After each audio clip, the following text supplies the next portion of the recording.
मैं हूं आबिद हुसैन शेख। आपका खैर मकदम कर्नाटक एक्सप्रेस में। सबसे पहले नजर आज की हेडलाइंस पर।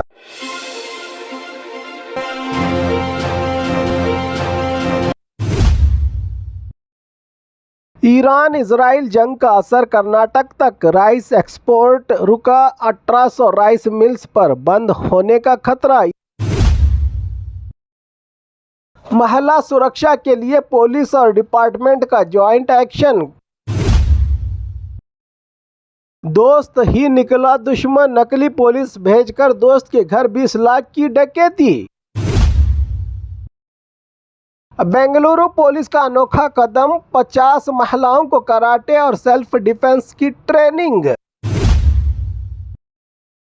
कर्नाटका बाय इलेक्शन, बागलकोट और दावणगेरे साउथ में 20 मार्च से पहले डेट का हो सकता है ऐलान।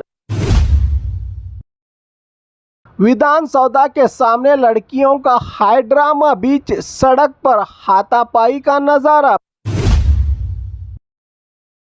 कचरे की बात पर कत्ल, 60 साल के शाहज खान की हत्या, बेटा गंभीर रूप से घायल। सरकारी एम्बुलेंस का गलत इस्तेमाल, मरीजों की जगह रोजाना सफर करने वाले यात्रियों को दिया जा रहा है ड्रॉप। खबरें विस्तार से। ईरान इजराइल जंग का असर, कर्नाटक तक राइस एक्सपोर्ट रुका, 1800 राइस मिल्स पर बंद होने का खतरा। ईरान और इजराइल के दरमियान चल रही जंग का असर अब भारत और कर्नाटक के राइस व्यापारियों पर भी पड़ने लगा है। मिडल ईस्ट और अमेरिका को होने वाला सोना मसूरी और बासमती राइस एक्सपोर्ट पिछले एक हफ्ते से लगभग रुक सा गया है। राज्य में 1800 से ज़्यादा राइस मिल्स चल रही हैं, जबकि सिर्फ यादगीर जिला में ही 28 राइस मिल्स मौजूद हैं। एक्सपोर्ट रुकने की वजह से करोड़ों रुपये का व्यापार मुतासिर हो रहा है। व्यापारियों के मुताबिक सिर्फ एक हफ्ते में 20,000 टन राइस यानी लगभग 50 करोड़ रुपयों का माल बिक नहीं पाया और गोडाउन में स्टॉक जमा हो गया है। इसी वजह से कई मिल मालिक प्रोडक्शन रोकने की सोच रहे हैं। अगर जंग लंबी चली तो राइस मिल्स बंद होने, मजदूरों को काम न मिलने और राइस के दाम गिरने का खतरा बढ़ सकता है, जिससे किसान और व्यापारी दोनों को भारी नुकसान हो सकता है। अगर जंग इसी तरह चलती रही तो इंपोर्ट एक्सपोर्ट दोनों सामानों पर महंगाई का असर कभी कम कभी ज़्यादा देखने को मिल सकता है जनता को। महिला सुरक्षा के लिए पुलिस और डिपार्टमेंट का ज्वाइंट एक्शन।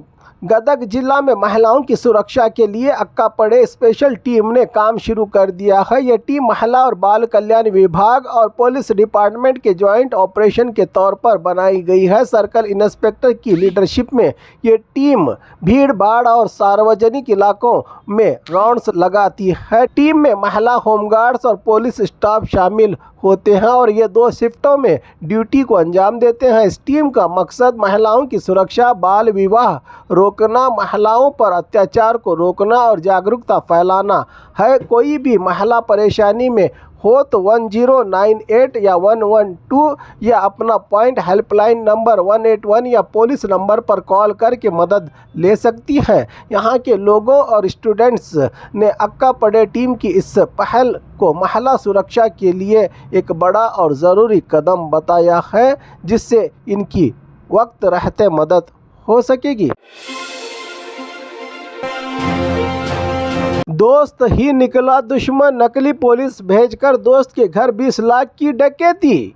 बेंगलुरु के बैडरहल्ली बीएल लेआउट में हुई एक चौंकाने वाली रॉबरी केस में बड़ा ट्विस्ट सामने आया है। पुलिस ने खुलासा किया है कि घर का राज किसी और ने नहीं बल्कि जिसका घर लूटा गया है उसी के करीबी दोस्त ने दिया था। पुलिस के मुताबिक 52 साल का स्टैंप वेंडर बेट्टे गौड़ा ने अपने ही दोस्त होम्बे गौड़ा के घर में पैसा होने की जानकारी देखकर नकली सब इंस्पेक्टर बनकर आने वाले लोगों से रॉबरी करवाई। इस प्लान के लिए लिए नागेंद्र ने शिवाजी नगर से शूटिंग में इस्तेमाल होने वाली पुलिस यूनिफॉर्म किराए पर ली और नकली पुलिस बनाकर घर में घुसकर सोना और कैश लूट लिया। पुलिस ने अब तक 570 ग्राम सोना और 14 लाख रुपए कैश रिकवर किए हैं। जानकारी मिली है कि इस गैंग ने पिछले 2 साल में लगभग कई चोरी की वारदातों को अंजाम दिया है। फिलहाल बेट्टेगौड़ा, नागेंद्र और बच्चन को गिरफ्तार करके पुलिस गहराई से जांच कर रही है इन आरोपियों की। बेंगलुरु पुलिस का अनोखा कदम, 50 महिलाओं को कराटे और सेल्फ डिफेंस की ट्रेनिंग।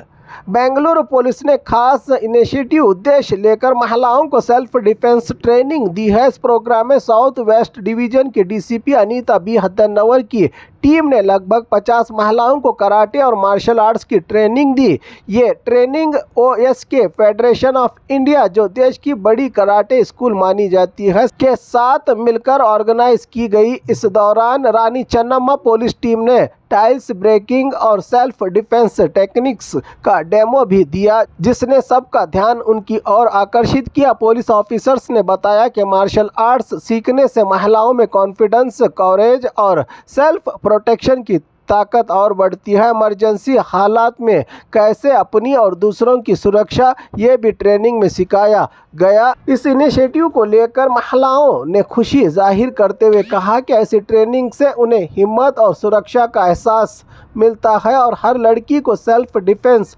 ज़रूर सीखना चाहिए, कहा ऑर्गेनाइजर्स ने।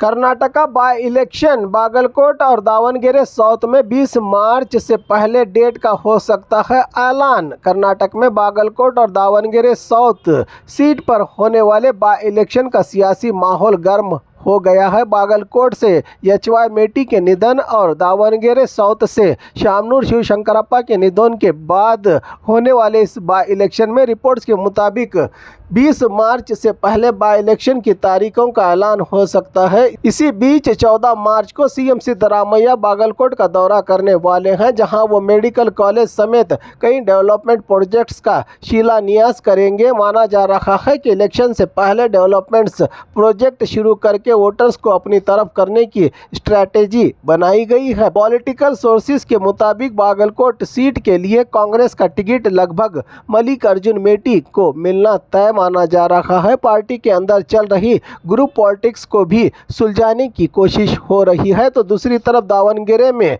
माइनॉरिटी का पल्ला भारी नजर आ रहा है। कुल मिलाकर बागलकोट और दावणगेरे साउथ बाय इलेक्शन को लेकर सियासी गतिविधियां तेज हो चुकी हैं और अगले कुछ दिनों में इलेक्शन डेट का ऐलान, ऑफिशियल अनाउंसमेंट होने की उम्मीद जताई जा रही है।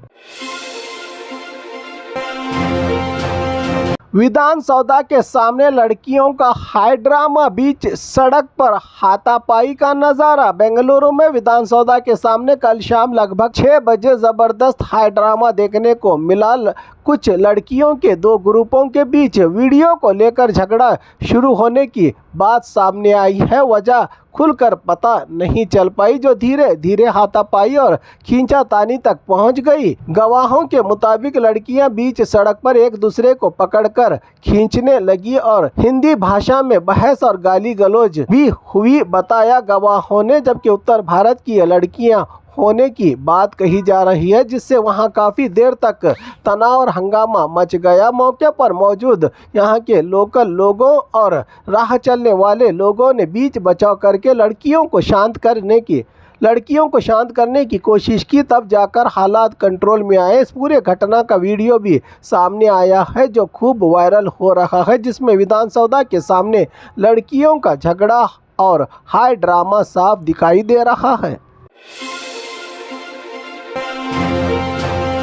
कचरे की बात पर कत्ल, 60 साल के शाज खान की हत्या, बेटा गंभीर रूप से घायल। कोलार जिला के श्रीनिवासपुर तालुका गौनीपल्ली गांव में एक छोटी सी बात ने खौफनाक रूप ले लिया। घर के सामने कचरा फेंके जाने को लेकर 2 परिवारों के बीच झगड़ा हुआ, जो आखिरकार कत्ल तक पहुंच गया। जानकारी के मुताबिक 60 साल के शाज खान पर पड़ोसी बाबू के बेटे वसीम और साकिब ने तलवार और हथियार से हमला कर दिया। हमले में शाज खान की हॉस्पिटल ले जाते वक्त मौत हो गई, जबकि उनके बेटे शहाबुद्दीन गंभीर रूप से जख्मी हो गए और हॉस्पिटल में इनका इलाज चल रहा है। बताया जा रहा है कि घर के कचरे को रास्ते के पास फेंके जाने पर पड़ोसी ने सवाल उठाया, जिससे बात बढ़कर भयानक झगड़े में तब्दील हो गई। घटना की जानकारी मिलते ही पुलिस अधिकारी मौके पर पहुंचकर जांच शुरू की है, जबकि हमला करने वाले आरोपी फरार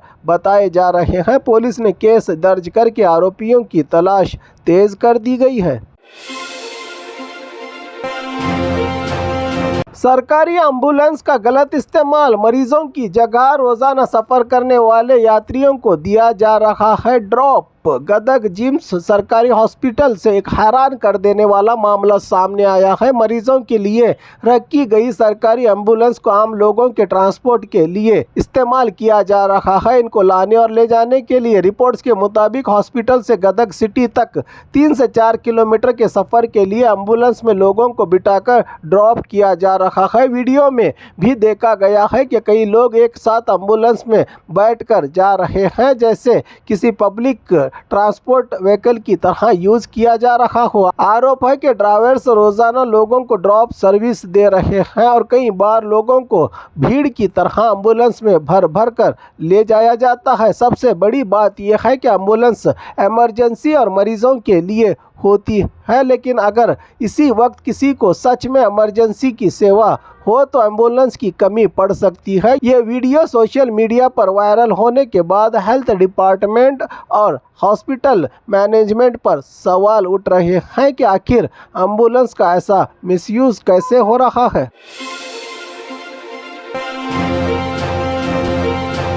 और खबरों के लिए देखते रहिए कर्नाटक एक्सप्रेस।